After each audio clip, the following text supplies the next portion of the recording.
अक्सर ना एक सवाल उठता है कि इस दुनिया के सबसे भयानक राक्षस आखिर है कौन। हाँ, मतलब लोग सोचते हैं कि क्या वो कोई अदृश्य साये हैं जो किसी पुरानी हवेली में छिपते हैं। या फिर वो इंसान जिन्हें हम अपना परिवार कहते हैं। आज की हमारी इस गहरी पड़ताल में ना हम एक ऐसी ही सच्ची और रोंगटे खड़े कर देने वाली दास्तान पर बात करने वाले हैं। बिल्कुल, और ये कहानी हमें 1970 के दशक के उड़ीसा में ले जाती है।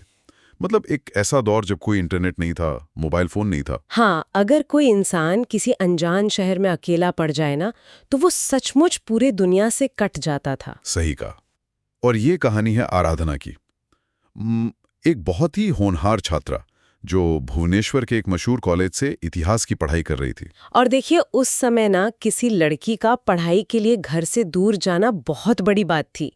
वो बारी पड़ा की रहने वाली थी। हाँ, उस वक्त समाज का सीधा सा नियम था कि बस लड़कियों की जल्दी शादी कर दी जाए। बिल्कुल। लेकिन आराधना के भाइयों ने समाज की परवाह नहीं की और उसे पढ़ने भेजा, जो कि एक बहुत बड़ा मौका था उसके लिए। लेकिन साथ ही एक बहुत बड़ा मानसिक दबाव भी था। मतलब उसे हर हाल में खुद को साबित करना था। लेकिन जब आराधना भुवनेश्वर पहुंची ना तो उसे पता चला कि कॉलेज के हॉस्टल की सारी सीटें फुल हो चुकी हैं। जो कि किसी भी नए स्टूडेंट के लिए एक बुरा सपना होता है। हाँ, तो मजबूर होकर उसे रसूलपुर इलाके में एक पेइंग गेस्ट यानी पीजी में कमरा लेना पड़ा, 2 और लड़कियों के साथ। और यहीं से उसकी असली परेशानी शुरू होती है। बिल्कुल। वो कमरा और वहां का जो माहौल था ना, वो बेहद घुटन भरा था। वो दोनों लड़कियां दिन रात आपस में लड़ती रहती थीं। मतलब वहां पढ़ाई करना तो दूर, शांति से बैठना भी मुश्किल हो गया होगा उसके लिए। हाँ, वो बुरी तरह हताश हो चुकी थीं और किसी भी कीमत पर एक नया कमरा खोजना चाहती थी। और पता है, हताशा ना इंसान की सोचने समझने की क्षमता को कमजोर कर देती है। सही कह रहे हैं आप। जब हम किसी परेशानी से बाहर निकलना चाहते हैं ना, तो हम अक्सर उन अशुभ संकेतों को नजरअंदाज कर देते हैं जो बिल्कुल हमारी आंखों के सामने होते हैं। बिल्कुल। और इसी हताशा के बीच आराधना की जिंदगी में मीता की एंट्री होती है। मीता, जो असम से आई थी। हाँ, और वो पूरी क्लास में एक पहेली की तरह थी। मतलब वो सबसे अलग, सबसे शांत रहने वाली लड़की थी। उसका कोई दोस्त नहीं था। कोई उससे बात भी नहीं करता था शायद। नहीं, कोई नहीं। और सबसे अजीब बात उसका पहनावा था। वो हमेशा काले रंग के सलवार कमीज और सिर पर एक काले स्कार्फ में ही रहती थी। मनोविज्ञान में ना ये बहुत साफ देखा गया है कि जो व्यक्ति समूह से अलग होता है, समाज अक्सर उसे एक खतरे के रूप में देखने लगता है। हाँ, लोग उसे निशाना बनाने लगते हैं। बिल्कुल। उस समय कॉलेज में कोई ड्रेस कोड नहीं था, फिर भी मीता का हमेशा काले कपड़ों में छिपकर रहना उसके अंदर के किसी गहरे डर को दिखाता था। लेकिन बाकी छात्रों ने इसे समझने के बजाय ना उसे डायन कहकर चिढ़ाना शुरू कर दिया, जो कि बहुत दुखद है। और उस दौर की जो रैगिंग होती थी, बाप रे, वो तो रैगिंग के नाम पे सीधा शारीरिक उत्पीड़न था। एक दिन तो हद ही हो गई। 3rd ईयर की कुछ लड़कियों ने मीता को बाथरूम में बंद कर दिया। शायद मोनालिसा और जयंती नाम था उनका। हाँ, बिल्कुल। और जब आराधना ने ये देखा तो उसने दरवाजा खुलवाने की कोशिश की, लेकिन किसी ने नहीं सुनी। हार कर वो अपनी टीचर को बुला लाई। और जब टीचर ने दरवाजा खुलवाया, मतलब अंदर का नजारा किसी को भी डरा दे। मुझे तो ये पढ़कर ही रोंगटे खड़े हो गए थे। मीता रो नहीं रही थी, वो जमीन पर बैठी थी, अपने दोनों कान कसकर पकड़े हुए और एक ही रट लगा रही थी, मैं काली डायन हूँ, मैं काली डायन हूँ। हे भगवान! मतलब अगर कोई उत्पीड़न का शिकार हो रहा है तो वो खुद को ही उस नाम से क्यों पुकारेगा जिससे उसे चिढ़ाया जा रहा है। इसे समझने के लिए हमें इंसान के दिमाग के उस अंधेरे हिस्से को देखना होगा जब कोई बहुत भयानक ट्रॉमा से गुजरता है ना, जिससे वो बर्दाश्त नहीं कर पाता। तो क्या होता है? तो वो वास्तविकता से कटने लगता है। इसे डिसोसिएशन कहते हैं। वो अपने बचाव के लिए एक ऐसा नया रूप बना लेता है जो उसे ताकतवर महसूस कराए। अच्छा, तो दुनिया उसे जिस चीज से डरा रही थी उसने उसी को अपनी ढाल बना लिया। बिल्कुल। मीता का खुद को डायन कहना एक तरह का डिफेंस मैकेनिज्म था। बहुत ही खौफनाक है ये। लेकिन इसके तुरंत बाद एक और अजीब चीज हुई। टीचर के जाने के बाद आराधना ने मीता को बस स्टॉप पर देखा। वो जमीन को घूर रही थी, है ना? हाँ, आराधना ने हमदर्दी दिखाते हुए बात करने की कोशिश की, लेकिन मीता ने उसकी तरफ देखे बिना ही एक ठंडी आवाज में कहा, धन्यवाद आराधना, तुम्हें इस साल के अंत तक कहीं कमरा नहीं मिलेगा। बाप रे, ये तो बहुत अजीब भविष्यवाणी थी। मीता को कैसे पता था कि आराधना कमरा ढूंढ रही है? यही सवाल आराधना की दोस्त निरुपमा के मन में भी उठा। वो भाग कर आई और उसने आराधना को चेतावनी दी, कि मीता से दूर रहे। निरुपमा को शायद कुछ अजीब ऊर्जा महसूस हुई थी मीता के आसपास। हाँ, उसने कहा कि मीता से बहुत ही काली ऊर्जा आती है, लेकिन आराधना ने इसे बस अंधविश्वास मानकर टाल दिया। और यही उसकी सबसे बड़ी भूल साबित हुई, क्योंकि इस घटना के परिणाम अगले ही दिन दिखने लगे। मीता कॉलेज नहीं आई। लेकिन जिन लड़कियों ने उसे बाथरूम में बंद किया था ना, उनका अंजाम बहुत बुरा हुआ। मोनालिसा को इतना भयानक बुखार आया कि वो बिस्तर से उठ नहीं पाई। और जयंती का तो बहुत ही खौफनाक एक्सीडेंट हो गया था। उसके सिर पर गहरी चोट आई थी। लोग कह सकते हैं कि ये बस एक इत्तेफाक था, लेकिन क्या ऐसा सच में था? इस सवाल का जवाब उस दिन की तारीख में छिपा है, जिस दिन मीता को बाथरूम में बंद किया गया था। हाँ। वो शुक्रवार का दिन था, और सबसे बड़ी बात, वो अमावस्या की रात थी। अच्छा, मैं इस पर आपसे थोड़ा और जानना चाहूंगी। मतलब हम अक्सर कहानियों में सुनते हैं कि अमावस्या की रात बुरी ताकतों के लिए होती है, लेकिन इसके पीछे का असल तंत्र विद्या का तर्क क्या है? देखिए, तंत्र विद्या में अमावस्या को शून्य की स्थिति माना जाता है। इस रात चांद की कोई रोशनी पृथ्वी पर नहीं पड़ती। और रोशनी तो सकारात्मक ऊर्जा का प्रतीक होती है ना? बिल्कुल। जब प्राकृतिक रोशनी नहीं होती तो ऐसा माना जाता है कि सूक्ष्म और नकारात्मक ऊर्जाओं को हमारी दुनिया में आने का एक खालीपन मिल जाता है। बाप रे।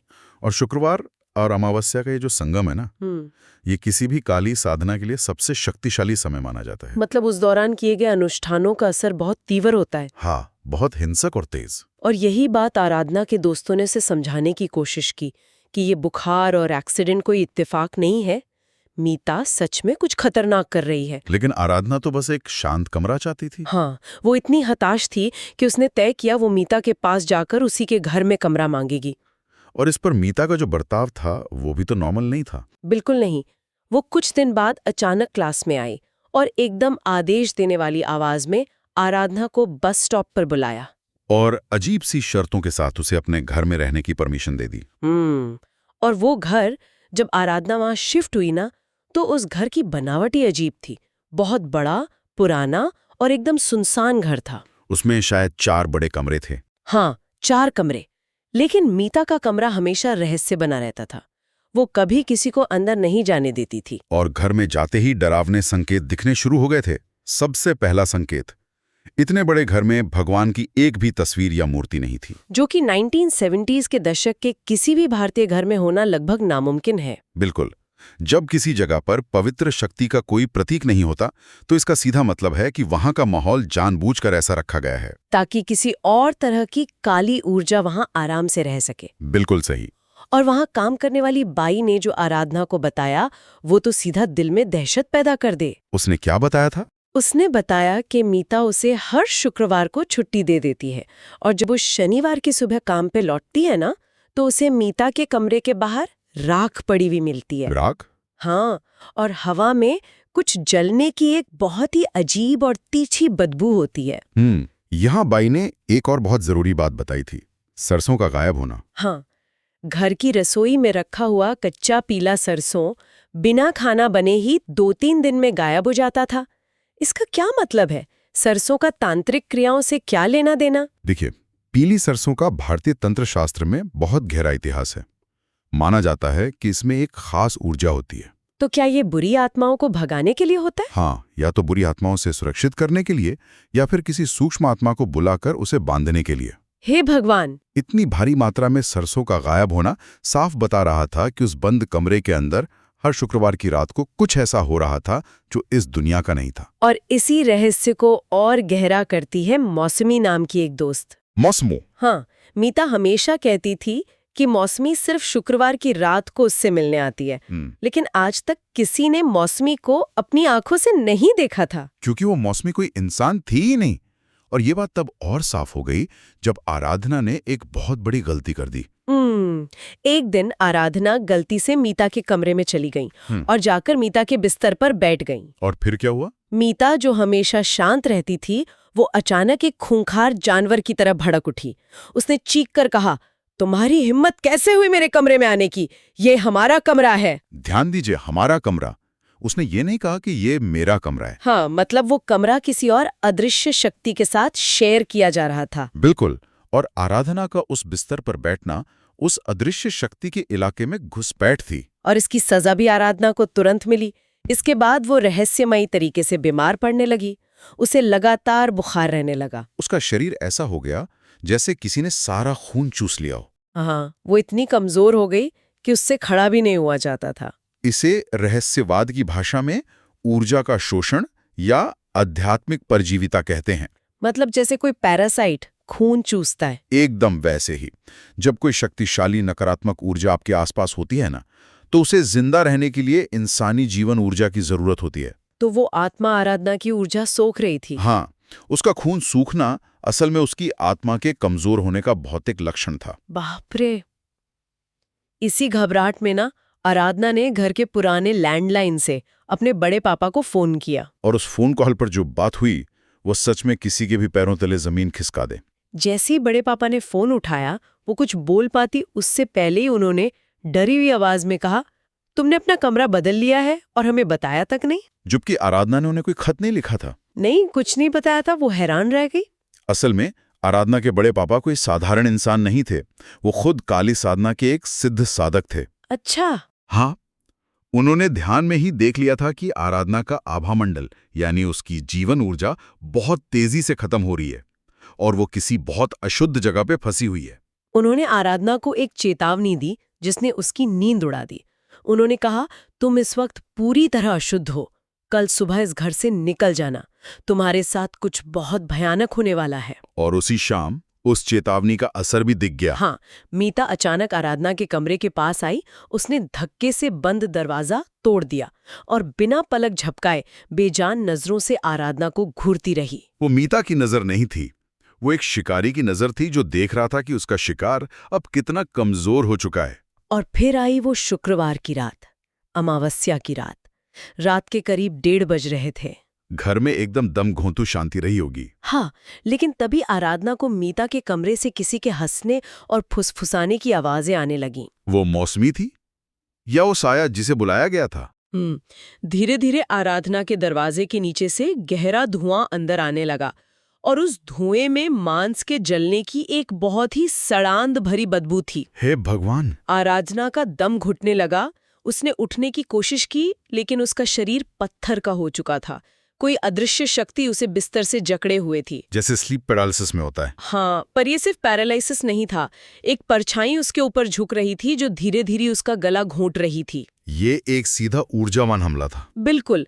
अपनी आखिरी सांसों के बीच आराधना ने मन ही मन काली माता के मंत्र का जाप शुरू कर दिया और उस मंत्र से जैसे जकड़न टूटी और वो झटके से फर्श पर गिर पड़ी। लेकिन असली खौफ तो कमरे के बाहर था। हाँ, आराधना रेंगते हुए दरवाजे तक पहुंची। उसने हिम्मत करके दरवाजे के छेद से मीता के कमरे में झांका और अंदर का नजारा, मतलब कोई भी पागल हो जाए देखकर। क्या देखा उसने? कमरे के बीचों बीच एक बर्तन में आग जल रही थी।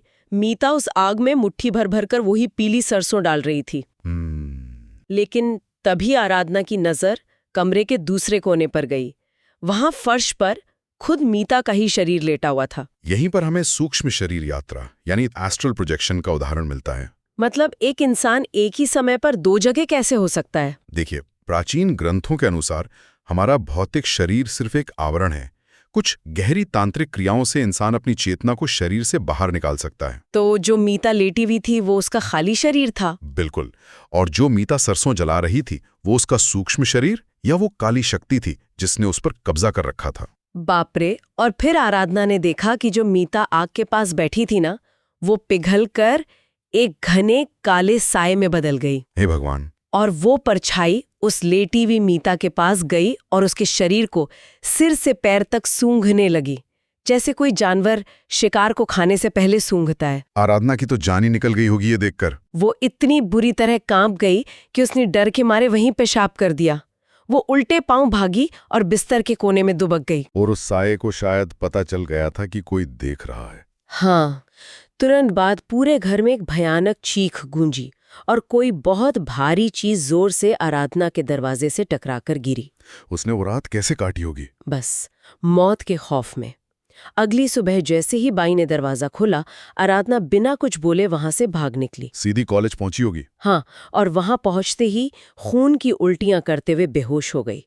अस्पताल ले जाने पर डॉक्टर हैरान रह गए।